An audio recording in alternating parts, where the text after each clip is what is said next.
more than 3 times in a 2-year period, that ship can be banned from trading in the Paris MOU ports, which is a fairly severe thing to happen. And the minimum ban they're going to have is a 3-month period. If the ship's detained again within a certain time, they will go up, they'll rack things up and make sure the ship is banned for 12 months. And they can't even take it a stage further and ban the ship entirely from trading in these ports at all. And so these are the blacklist flags. They've also produced a grey list here. Until 2011, no one looked at the grey list. They were exempt from everything. Paris MOU say have racked up the severity now. And any of those flags shown here can be subject to a banning order as well. Not so severe as the blacklist flags, but they're still there. And this is part of the process of Port State Control, trying to push an owner to use what they consider to be a good flag. And if you fly one of the whitelist flags, you're less likely to be inspected. The whole process to try to move things that are well regimented and controlled. The Tokyo MOU has followed very similarly, and you see some of these flags very similar to the Paris MOU, slightly different because of trading patterns, etc. At the moment, Tokyo MOU do not have a banning order in place.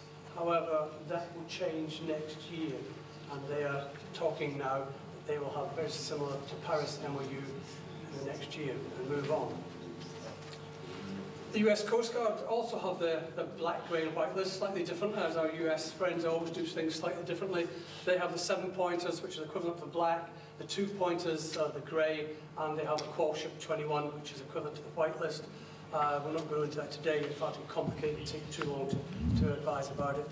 But they are looking very closely at the flags that the ships fly as well. And what does Port State Control look for? Very, very simple, and really what we see is in the time factor, the first half hour quite often make a difference between a ship being inspected or actually detained. The first impressions count. The Port State Control guy is going to walk along the quay side, looking at the ship, looking to see if the draft marks are there, if the load line marks are ever in place, the gangway solidly placed, there's a net there. And today, as we mentioned earlier, ISPS, someone is at the top of the gangway challenging you when you go on board there. If there's no one there, Port State Control alarm bells will start ringing and they'll start looking at things.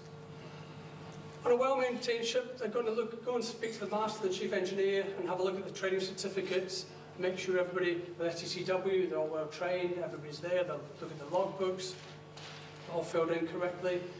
And this is beginning to give the Port State Control officer some confidence. The master can find the certificates, find the logbooks, everything's well controlled and moved on there. He'll very quickly go up into the bridge, look and see if the charts of the next voyage are in place. The charts have been corrected. The publications are in force and up to date. No problems there. He'll look at the life-saving appliances. Invariably, when the bridge, the lifeboats are going to be close by.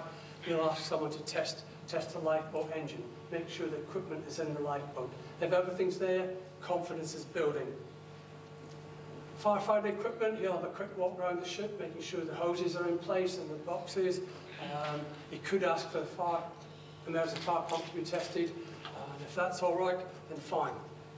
If that's all in order, he knows by then he's really going to waste his time. He wants to move on. He wants to find a substandard ship. He wants to move away. So he'll leave the ship alone. However, if these don't comply, the guy goes up on board, he finds the master can't find the certificates, he panics, he hasn't got the logbooks, nothing's there. He begins, little alarm bells ring, he'll start taking notes, he'll see the charts have not been corrected, tries the lifeboat equipment, nobody can start the lifeboat engine. That's virtually, you're going to be detained straight away because of that, a major safety issue. So something for owners, operators to be aware of, that they should make sure everything works and runs smoothly, all times, not just when you're in port either.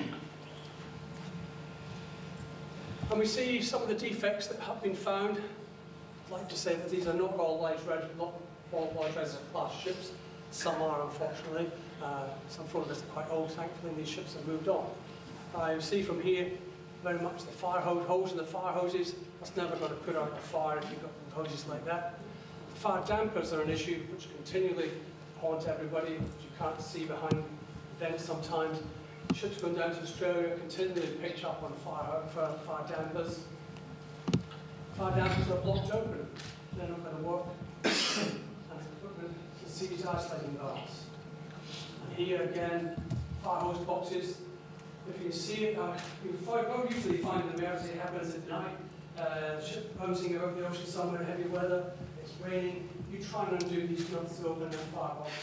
Do that before daylight, the sunshine, difficulty, never mind any other time of night. And even if you open it up, you'll probably find there's nothing inside. Making fire mains is a continual problem. It's something that I used to do, I must admit, my days at sea, I was quite guilty of this. Keeping fire doors open, unofficially, just tying them back. Because we're all lazy, it's human nature, we want to just walk in and out and not see it there, but fire doors are there for a safety reason, and they should be used properly. And port state control, seeing this, instantly stop a ship. We've had a ship detained purely because the fire doors were hooked open like this. Something if you ever see the crews, tell them not to do it. Well, it's not gone up very well on the slide, but I like to say, but anyway, these are the top 10 areas that we've seen last year within all our figures that port state control deficiencies, from very minor ones, with a certificate with a minor error on it, to big holes and vents and whatever. Sorry it's not configured on the screen here, but really the bottom line here is to say that about out of the total deficiencies we had last year, over 70% were in that top area. And we're talking fire safety measures, safety and navigation, life-saving appliances. We continually harangue our own surveyors to make sure that when they go on board the ships, then they do a good job. I've got to say it very clearly. They look at this in particular and they carry out related surveys absolutely fine. We push the owners, we've got to tell owners time and time again, make sure the equipment in these specific areas are well maintained. Everything works, no problem at all. If it does, we can drop this 70% dramatically. These top 10 areas are easy things for port state control officers to find. They don't have to really get their hands dirty, move about, they find things very quickly. We don't want them to find, we want them to find that the equipment there works, not just not find them. And these are the basic things with top areas which we see which actually stops the ship. Only one of these deficiencies will stop a ship from sailing. Anything in the lifeboats, obviously safety related, life at sea is paramount. All filter equipment, environmental issues, very much the fore. Maintenance of ship with the ISM. Certificates, the STCW certificates are there. One of the major issues coming up and increasing to improve now is the cleanliness of engine room. Major fire hazard. We see oil and bilges, oil rags in corners, etc. And we try to avoid this as much as we can. Double jacketed fuel lines, etc. Major fire hazard. Fire dampers we talked about, fire pumps, etc. All the vents. Things that port state control will see just walking around the decks. And one of our initiatives to try and reduce port state control issues is our, what we call our pocket guides. This was started a few years ago when I thought of my days at sea. I was working under Red Ensign groups at the time, and we were quite strict controls with us, and we had to carry out regular fire and boat drills, everything like this. Before we came to port, we used to test equipment, and everything ran smoothly. What I was seeing evidence with port state control was that quite often ships were not testing equipment. It would go 3 weeks, months before, after. Ship would be detained because the fire pump couldn't work. When you went back to the records, it hadn't been tested for over a month, which seemed to my mind was crazy. So we came up with an idea to try and help the crews. There's a little plasticized pocket guide which you could stick in the top pocket of the boiler suits as a little memory as they walk around the ship to test equipment before they came into ports. And we set this up some time ago. We now work in conjunction with the UK P&I Club, and we've looked at different areas within port state control, master's responsibility, life-saving appliances, down the engine room, etc., and set up little bullet points that will not force, but try and show crews what they should test before they get into port. It's been extremely well received within the maritime industry, and over 350,000 copies of our pocket guides have been distributed. so far we're giving away free of charge. It's something that we're looking at now. With budgetary controls, it's getting very tight with us. We've decided to move on to a little library of them. We've got the first one, the blue one there, was very much an overall aspect of port stay control. We were asked if we could look at more in depth at different areas, and we've done that with life-saving appliances, firefighting equipment, MARPOL issues, ISM and ISPS, and our newest version was the ILO MLC, which we first published in December of last year. We're at the moment revising our MARPOL and ISM ones. We're bringing out some new publications, updating them as we speak. We've also, with the ILO MLC, tried to bring Lloyd's Register into the 21st century and produced a smartphone app. First time we've ever done this. We're a bit sort of, will it work? Will crews be pleased to have it? This is just a simplified version that we produced with the pocket guide put onto the smartphone apps. If you've got a smartphone app, a smartphone with you, feel free. You can load this down anytime you want. No problem. It'll show you exactly what's happening. This has been well received. We've had quite a few thousand hits on this, and we're now moving it on. And we're setting up. We're going to make this a bit more interactive so that the crews can actually use it, send the information back to the head office, etc. And I hope in due course that we can put the other pocket guides onto an app. And it's safe walking around with a big handful of pocket guides, and crews can actually walk about with one little smartphone and pick up on this and save them time and a lot of effort.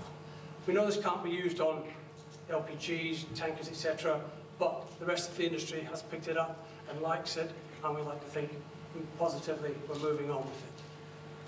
Okay, I think that's enough from me at the moment. We'll try and catch up. Thank you for your attention, and hopefully it's been of interest to you. And I say, if there's any questions, happily accept them now, or if you want to later, I'll be around through the breaks, etc. If you want to come and see me anytime, no problems at all. Thank you very much.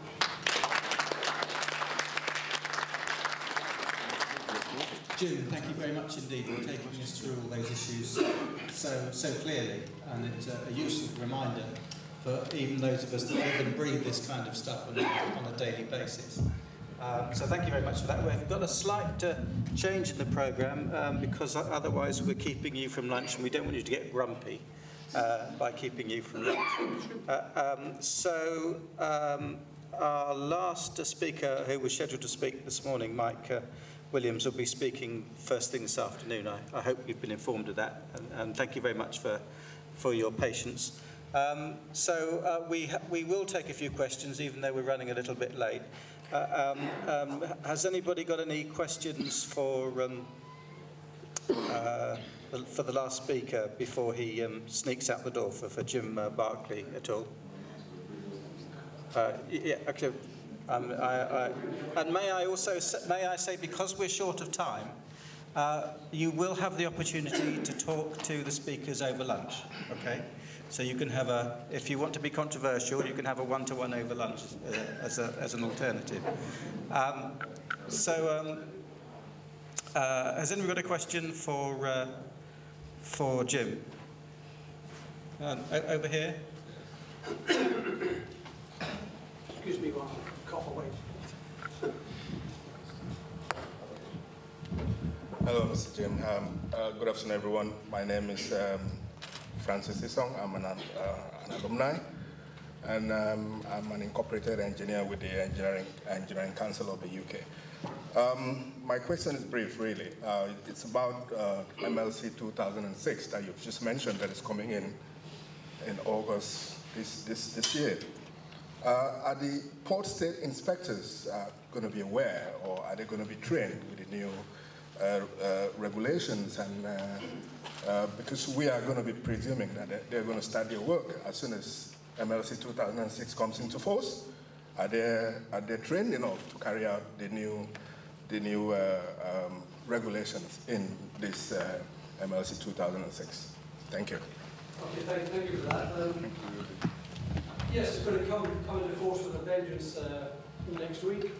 I'm not an ILO MLC expert, but we have people involved with it. I've been speaking with some of the port state control regions, They have been training up their port state control officers. I know very much in the Paris region anyway, speaking with my colleagues in the UK MCA, they have gone through training courses to train up port state control officers, what to look for and what to pick up. They have stated that they will be quite lenient to start with, shall we say, when it comes into force, that they will be looking at the certification basically to see that ships comply. And I've been told, whether I believe it or not, I've been told that they will be lenient for the first year to let everything settle in, to bed in properly. However, having been told that, I was also told that at least 2 countries, or 1 country in Europe and 1 country outside, which have stated that they will take a strong stance on ILO MLC from day 1. It's something that we have to be aware of and be ready for.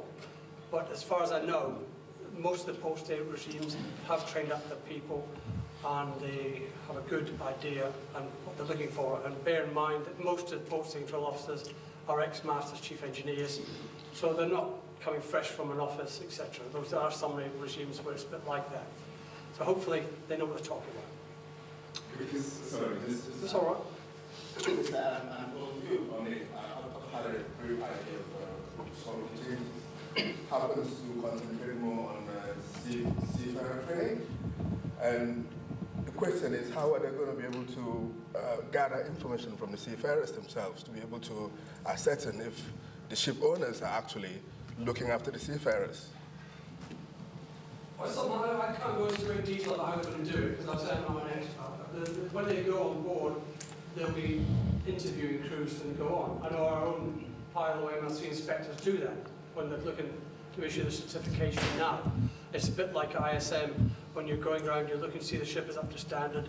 But through that, you're speaking to selected numbers of crews and seeing what is their training, what is their background, what do they do. All these aspects will come into ILO MLC, and they will look to see if the crews know what they're doing, what is the training, the whole issue behind them, proving that they have been trained, proving that the standards that they have on board are up to the international standards.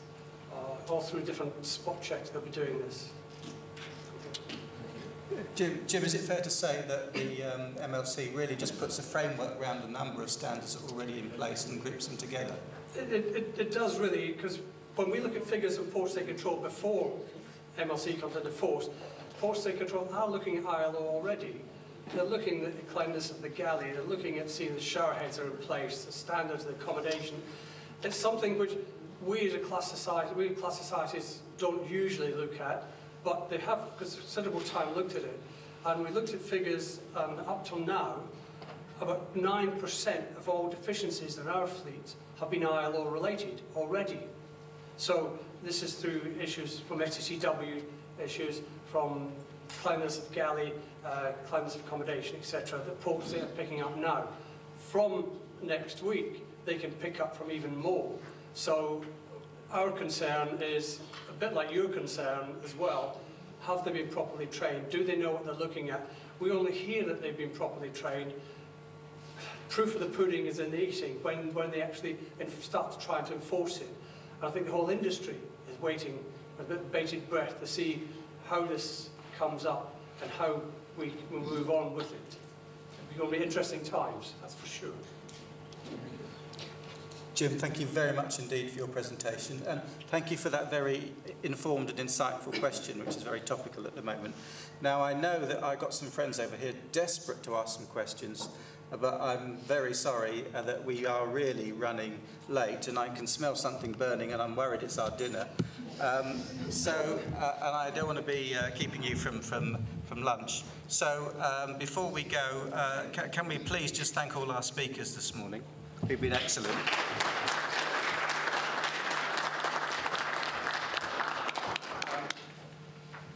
I don't know whether the organisers have got anything that they want to say before we break for lunch. We should also thank our sponsors, without whom it would be very difficult to run this today.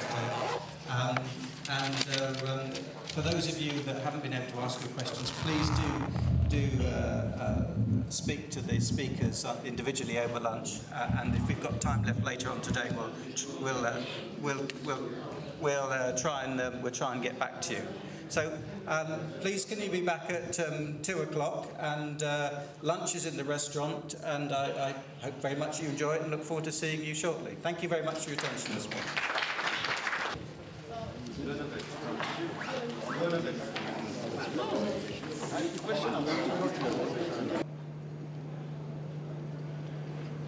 And the second prize is, I think, 3 bottles of Moët Chandon champagne. And now, for things like that, obviously the tickets are not cheap, so it's £20 for 3 tickets, or £10 for 1 if you're not feeling particularly lucky. But my friend at the back here, he's got the book with the raffle tickets in, so go and negotiate your price with him. And winners will be announced on the Saturday Gala evening, and even if you're not here, don't worry, your prize will still be valid. And please also drop your business card in with the organisers so that you can keep in touch with you about the events coming up after this one. So this afternoon we've got a slight change in schedule. We must thank Mr. Mike Williams, the Managing Director of MIRAS International, for rescheduling to speak first thing this afternoon. The presentation on effective training of Nigerian seafarers from the National Oil Spill Detection and Response Agency, NOSTRA, that's been put back till tomorrow. So the second presentation will be Impact on Oil Spills on the Maritime Sector by Mr. Hazlitt Beard of Oil Spill Response Limited UK, and then we'll finish up with a subject that nobody really likes to talk about but is a real risk, which is fires on ships. From the past president of the Southern Joint Branch of RENA, an MIREST, and that's a particularly important subject, and it's a situation that no seafarers like to face. So, without further ado, I'm going to ask my